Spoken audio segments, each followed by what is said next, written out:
Boa sorte aí para quem passou para a segunda fase. Vamos falar agora de um esporte. Ontem foi o dia do esportista amador, né? E é um dos esportes que mais cresce, talvez o mais praticado depois do futsal aqui no Brasil, que é a corrida de rua.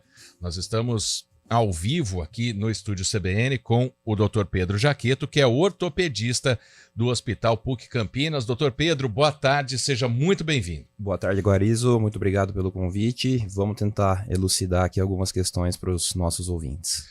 Primeira, todo mundo pode correr desde que faça um exame antes? A parte cardiovascular do paciente é muito importante, né? A corrida é um exercício que exige a função cardiorrespiratória do paciente precisa estar muito bem preparada para isso, né?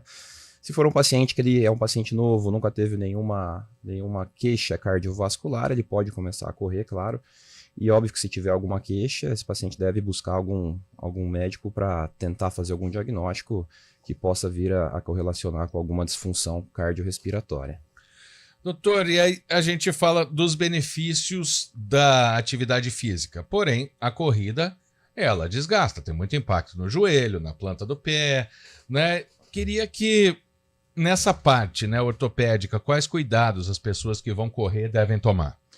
Vamos lá, uma das partes mais estudadas nos últimos 40 anos aí foram em relação à qualidade do tênis usado tanto na prática da caminhada quanto na prática da corrida, né? E o que a gente sabe hoje, se for estudar nesse ponto, que o tênis melhor escolhido para você tem que ser baseado no seu conforto, tá? Então, antigamente a gente fazia aquela baropodometria, via como era o pé do paciente, se era um pé pronado, se era um pé supinado ou um pé neutro, e a gente indicava o tênis que correlacionava esse tipo de deformidade no pé dele, tá? E com 40 anos de estudo, a gente não conseguiu correlacionar diretamente se tem algum tipo de lesão com esse formato do pé ou com o uso do tênis. Por exemplo, um pé pronado, um tênis pronado teria menos lesão, um pé supinado com um tênis para pé supinado teria menos lesão e vice-versa, tá? A gente não conseguiu chegar num consenso. Então, a escolha do tênis hoje ela deve ser puramente baseada no seu conforto. Ah, interessante isso, porque cada pessoa tem a própria passada, né? Não tem uma técnica de treinamento que vai fazer que a pessoa mude a passada dela para a corrida, né? Perfeito. A corrida ela tem 3 tipos de toque, né? Do retropé, médio pé e do antepé. A maioria dos corredores profissionais usa essa corrida do retropé, tá? Não que isso tenha uma relação muito grande com o desempenho, também não foi nada provado com anos de estudo, tá? Mas o que foi comprovado é que você não deve mudar o seu tipo de corrida para evitar lesões. Você só vai mudar o seu tipo de corrida se você tiver alguma lesão associada a esse tipo de corrida que você está fazendo, esse tipo de pisada. O tênis, ele diminui, a gente está falando do pé, mas o impacto no joelho também. Ele diminui, ele tendo o amortecimento ideal, ele acaba evitando que a pessoa tenha lesão, ou isso pode acontecer porque, por exemplo, né, no jogo de futebol, às vezes o jogador ele tem até muita gente não sabe da diferença da lesão e da contusão, né? Às vezes o jogador, por exemplo, tem uma lesão muscular, ou ele torce o joelho, né? Tem uma lesão de joelho, ou tem a contusão que vem de uma pancada, né? Muito provavelmente. Na corrida, isso pode acontecer também, independentemente de todos os cuidados. A gente hoje leva em consideração não o tênis para evitar esses tipos de lesão, tá? Então, basicamente, as eficiências metabólica, cardiovascular, da biomecânica, do treino do paciente e da eficiência neuromuscular é que vão ditar essa incidência de lesão ou não lesão. O tênis entra num papel secundário aí. E ele teria realmente só essa questão da escolha do tênis ser baseado apenas no conforto, não para evitar a lesão. Tá certo. Deixa eu colocar no papo também. Ela vem como assessora do Dr. Pedro, porém ela é uma atleta. Quem segue nas redes sociais, a Crislaine Gava não perde uma corrida de rua.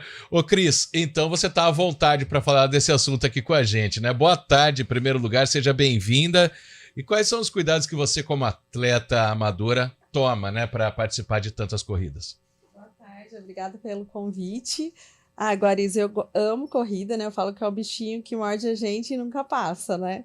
Então, mas os cuidados sempre tá passando pelo ortopedista, né? Adoro fazer as minhas caminhadas e corridas, como você falou, nas redes sociais às 5 da manhã. Meu Deus do céu. Já fiz a 21K, então, assim, é algo que é muito gratificante. Eu não quero pódio, eu só quero chegar, né? E completar, né, a corrida, então é uma delícia E, esse esporte aí. e tem muita dor? Como é que é? Não, é muito tranquilo porque eu faço fortalecimento, né? Tanto para o joelho, então, para toda a musculatura, então assim, é mais tranquilo. É uma coisa que é apaixonante. Doutor Pedro, e às vezes você recebe alguns pacientes que se queixam da dor, mas talvez seja uma coisa mais muscular do que desgaste em joelho, no pé, é mais para esse lado do muscular mesmo, ou porque a prática do exercício, se não for correto, acaba desgastando também. Exatamente. Então, aquilo que a gente disse antes, existem as eficiências que tem que ser levada mais em consideração do que o próprio tênis para a gente evitar essas lesões. A Cris acabou de citar aqui o fortalecimento, então a gente precisa ter um fortalecimento adequado para a gente praticar uma corrida, a músculo ajuda a absorver o impacto, e quanto mais músculo você vai ter nessa região, obviamente tem que ser alguma coisa ao nível de um corredor, mais absorção de impacto você vai ter e essa carga não vai muito para o joelho, tá? O que a gente tem que tomar bastante cuidado é com a quantidade de corrida que a gente inicia essa prática. Então, eu pego bastante no consultório o paciente que acabou de começar a correr, começa a correr 10 km por dia. Existem lesões sérias que podem ser desencadeadas a partir disso, tá? Existem algumas fraturas por estresse que podem acontecer no joelho, na tíbia, no pé. Então, sempre que for começar uma caminhada, começar progressivamente, aumentando devagarzinho, para que o corpo vá acostumando também com essa sobrecarga.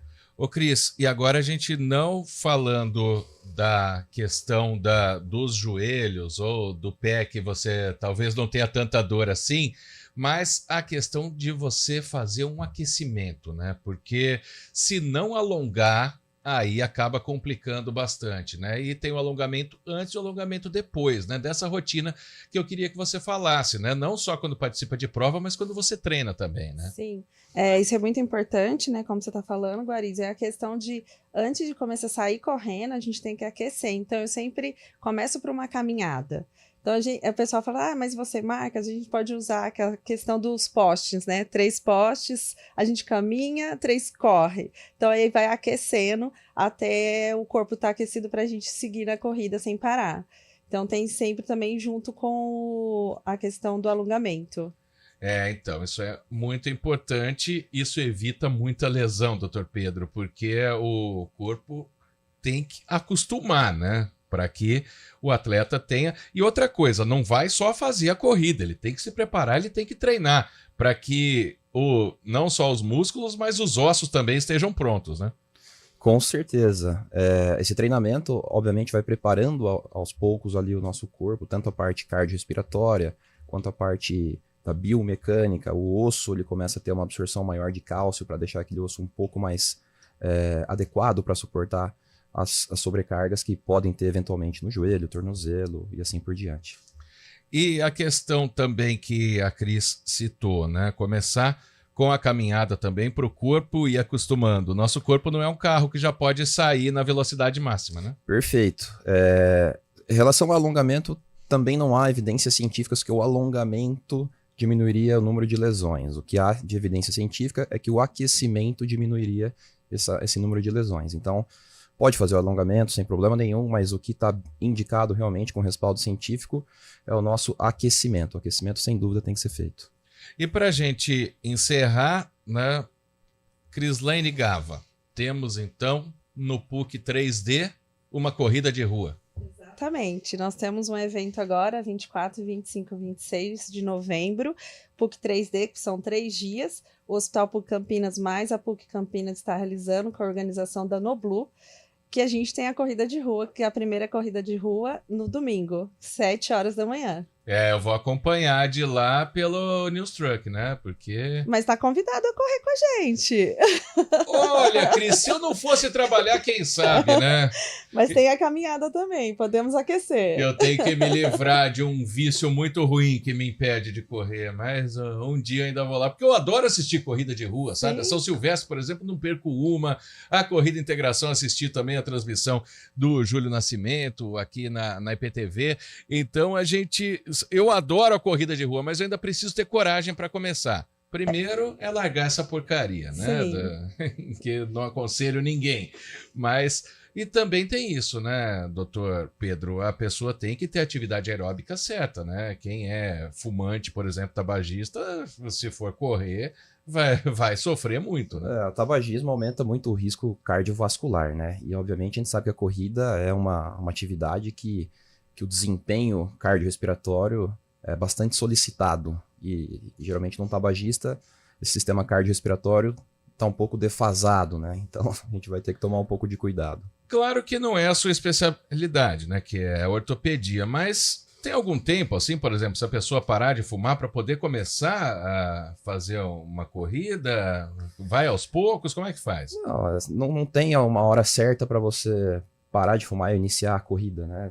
Existem vários pacientes que começaram a correr fumando e viram que quanto menos fumava, melhor seu desempenho ia se tornando. Isso foi estimulando o paciente a parar de fumar, obviamente seu desempenho foi melhorando bastante, e hoje são ex-fumantes.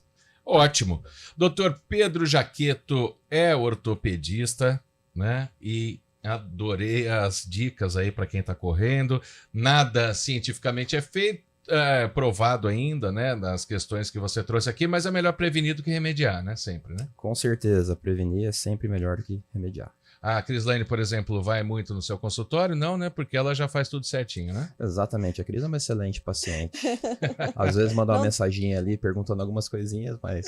Não dá trabalho. Não dá trabalho. Crislaine Gava, jornalista, corredora... Não sei se eu posso chamar de amadora. Sim. Amadora porque não se preocupa com a medalha, né? Só com a distância mesmo, né? Exato. Obrigado pela participação com a gente aqui no Estúdio CBN. Foi um prazer recebê-la aqui. Muito obrigada. E só reforçando que as nossas inscrições vão até dia 20 agora de novembro pelo site da Nublu. Nublu. Ok. Muito obrigado, Crislaine. Muito obrigado, doutor Pedro. Vamos para o intervalo 2h56.